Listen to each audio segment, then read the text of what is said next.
तो माशाल्लाह से अल्हम्दुलिल्लाह आप देख सकते हैं ना कितना क्लियर हमारा देसी घी बनके तैयार हो चुका है। अस्सलाम वालेकुम my YouTube family, I hope कि आप खैरियत से होंगे। मैं हूँ आसिया सज्जाद और आप देख रहे हैं दामन ज़ारा किचन। तो जनाब आज मैं आपके साथ इस वीडियो में ख़ालिस देसी घी बनाने की रेसिपी शेयर करूँगी।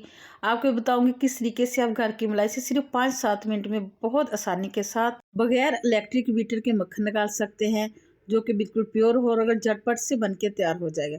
और बाद में जिसके नीचे झाल बन जाती है, लेफ़्ट ओवर होता है ना घी का, उससे हम बहुत ही मज़ेदार सा हलवा तैयार करेंगे जो बहुत मज़ेदार बनता है। तो चलिए इसको बनाना शुरू करते हैं। बिस्मिल्लाहिर्रहमानिर्रहीम। ये मेरे पास ना घर की मलाई है, जो हम दूध लेते हैं ना डेली रूटीन का, उसको गर्म करते जो उसके ऊपर लेयर सी आ जाती है ना थिक सी, उसको मैं रोज़ निकाल लेती हूँ और फिर मैं इसको रख देती हूँ फ्रीज़र में। आपने फ्रीज़र में रखना है लाजमी से, वरना हम फ्रिज के नीचे वाले हिस्से में रखेंगे ना तो मलाई खट्टी हो जाएगी, इससे स्मेल आना शुरू हो जाएगी। यहाँ पे मैंने इसको एक खुले से बर्तन में निकाल लिया और इसको एक दफ़ा अच्छे से चम्मच की मदद से इसको मिक्स कर लिया है। अब हमने इसमें एक ख़ास चीज़ डालनी है जनाब, यहाँ पे हम डालेंगे इसमें लेमन का जूस। मेरे पास ये बड़े साइज़ का लेमन था, ये इसलिए मैंने हाफ़ ले लिया। अगर आपके पास छोटा लेमन है तो आप पूरा ले लें। इससे क्या होगा कि मलाई में जितना भी दूध होगा या जो लस्सी वगैरह होगी ना, वो आराम से निकल जाएगी और वो ज़ाया नहीं होगी। अब यहाँ पे हम मलाई को मिक्स करेंगे, तो उसके लिए अगर आपके पास इस तरह का बीटर है तो वो ले लें। ये भी हर घर में होता नहीं, तो इस तरह की जो मधानी होती है ना, ये ले लें। इसको मधानी कहते हैं, मैं तो ज़्यादा इसी से बनाती हूँ। अब हम क्या करेंगे कि अब हमने 2 से 3 मिनट के लिए इसको इस तरह से मिक्स करना है। आप जैसे भी इसको आड़ा तिरछा ना घुमाते जाएंगे तो ये थिक होना शुरू हो जाएगी, दानेदार बनना शुरू हो जाएगी। इसमें ज़्यादा से ज़्यादा आपको 4 से 5 मिनट लगेंगे। इसके लिए हमें बहुत ज़्यादा मेहनत नहीं करनी पड़ेगी, ये आराम से इसमें से मक्खन निकल जाएगा। तो आप देख सकते हैं ना, इसको मुझे तकरीबन 3 से 4 मिनट हुए, ये थिक होना शुरू हो गई है, दानेदार हो गई है। ठीक है, आप देखें। तो इस स्टेज पे आके अब हम क्या करेंगे, जब ये थिक हो जाती है ना तो थोड़ा सा मुश्किल हो जाता है रगड़ने में। तो अब हम इसमें शामिल करेंगे 2 से 3 टेबलस्पून पानी। ये ठंडी मलाई थी, ठीक है, इसमें बर्फ़ के क्रिस्टल नहीं थे, रूम टेम्परेचर पे थी, लेकिन ठंडी थी क्योंकि मौसम सर्द है ना, तो ये ठंडी थी, इसलिए इसमें मैंने नीम गर्म पानी डाला है 3 से 4 टेबलस्पून। यहाँ पे दोबारा हम इसको इस तरह मिक्स करते जाएंगे ना तो मक्खन जो आराम से लैदा हो जाएगा। तो ये मैंने ज़्यादा से ज़्यादा 2 मिनट किया है। तो आप देखें जो लस्सी है, जो दूध है ना, वो आराम से लैदा हो गया है और जो मक्खन है माशाल्लाह से वो बहुत अच्छे तरीके से लैदा हो रहा है। आप देख लें। इसके लिए हमें बहुत ज़्यादा मेहनत की ज़रूरत भी नहीं है, बहुत ज़्यादा बर्तन भी नहीं गंदे करने पड़े, हाथ नहीं गंदे करने पड़ने, और ये आराम से निकल आया है। ये देखिए। अब क्या करेंगे, इसको हमने लस्सी से या दूध से अलहदा कर लेना है, इसमें से निकाल लेंगे। ये देखें, ये बहुत इजीली बहुत आराम से इकट्ठा हो रहा है। आप देख सकते हैं ना माशाल्लाह से। ये एक बाउल था, ये मेरे पास तकरीबन 10 दिन की मलाई थी जो मैंने जमा की हुई थी, ये उसी से मैंने निकाला है। तो इसको हमने इस तरह ना अच्छे से निचोड़ निचोड़ के निकालना है ताकि इसमें कोई लस्सी वगैरह या दूध वगैरह ना रह जाए। इस तरीके से मैं सारा निकाल लूँगी और साइड पे रखती जाऊँगी। तो यहाँ पे मैंने तमाम मक्खन इसमें से निकाल लिया है। आप देख सकते हैं ये बिल्कुल क्लीन है। ठीक है, अब क्या करना है कि आपने इसको ज़ाया नहीं करना, को आप इसी तरह से दोबारा पी भी सकते हैं, आप इसको दही भी लगा सकते हैं, इससे आप कड़ी भी बना सकते हैं। मैं तो अक्सर इसी तरीके से इसकी कड़ी बना लेती हूँ। तो अब यहाँ पे देखिए माशाल्लाह से मक्खन निकला है, आप देखें कितना क्लीन है। आप अगर मक्खन यूज़ करना चाहते हैं ब्रेड वगैरह के लिए तो आप इसको ऐसे रख लें, लेकिन मैंने इसका घी बनाना है तो इसके लिए मैं क्या करूँगी, इसको मैं डालूँगी किसी बर्तन में। और अब यहाँ पे हमने इसको लो फ्लेम पे ना पिघला लेना है, एक दफ़ा इसको गर्म कर लेना ताकि अच्छे तरीके से पिघल जाए। तो यहाँ पे ये देखिए ये पिघल रहा है बहुत अच्छे तरीके से। इसको इस तरीके से मिक्स कर लें ताकि इसमें कोई भी जो है ना मक्खन का वो क्रिस्टल या ज़र्रा ना रह जाए। एक दफ़ा इस तरह से मिक्स कर लें। उसके बाद यहाँ पे अब हम क्या करेंगे, ये अच्छे तरीके से पिघल चुका है ना, तो इस टाइम पे आके अब मैंने इसमें डालना है ठंडा यख पानी। बर्फ़ वाला पानी डाल लें, ये ठंडा पानी मैंने फ्रीज़र में 1 गिलास भर के रखा था, ये डाल देंगे। आँच मैंने बंद कर दी है इसके नीचे। अब पानी डाल देंगे, एक दफ़ा इसको अच्छे तरीके से मिक्स कर देंगे। इससे क्या होगा, जो हमारा घी होगा ना वो ऊपर आ जाएगा और जो इसके नीचे जो लेफ़्ट ओवर जो छीनियाँ वगैरह या जो लस्सी है ना वो नीचे बैठ जाएगी। क्योंकि हमने इसमें डाला है ठंडा पानी, तो ये ठंडा ऑलरेडी हो चुका है। अब क्या करेंगे, इसको उठा के रख देंगे 1 से 1.5 घंटे के लिए फ्रिज में। उसके बाद बताती हूँ क्या करना है। तो यहाँ पे मैंने इसको 1 घंटे के बाद निकाला है।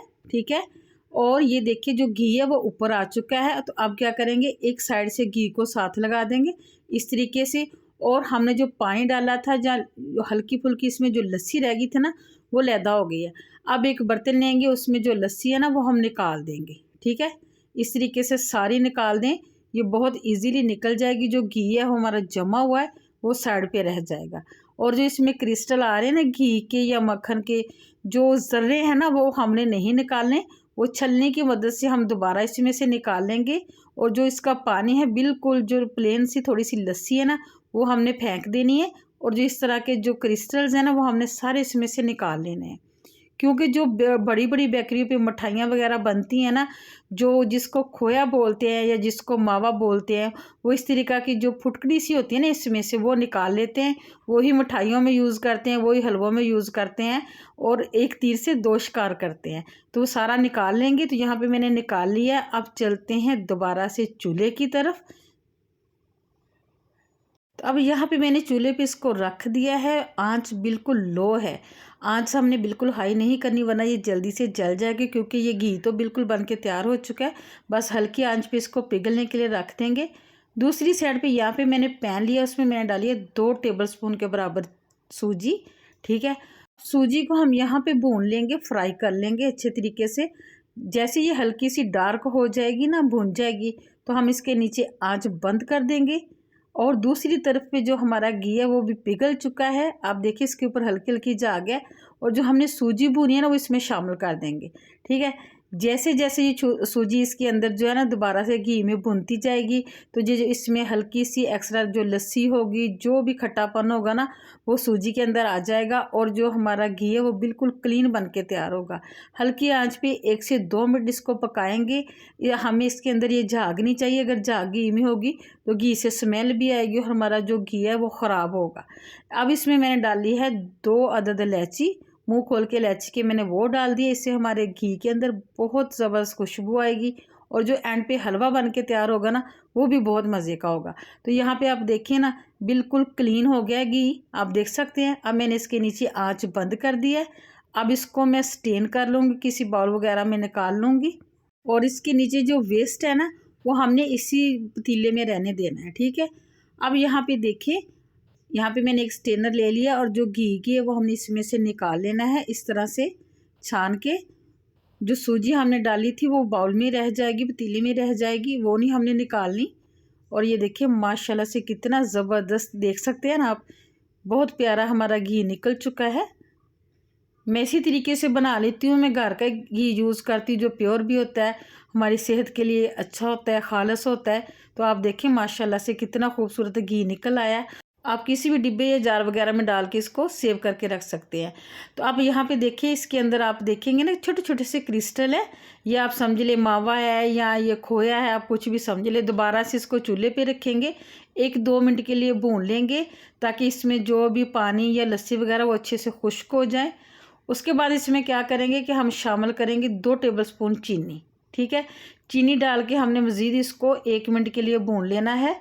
इसके अंदर खूबसूरत सा अच्छा सा कलर आ जाए। जैसे ये भुन जाएगी, जो थोड़ा बहुत इसके अंदर घी था ना वो सेपरेट हो जाए ना, तो फिर हम इसमें शामिल करेंगे 1 कप भर के दूध का। ठीक है, इस तरह से हमने 1 कप चाय वाला दूध का डाल देना। 2 टेबलस्पून चीनी थी तो उसके लिए ये दूध जो है ना इनफ है। और दूध को हमने इसके साथ इतना पकाना है कि दूध जो है ना खुश्क हो जाए।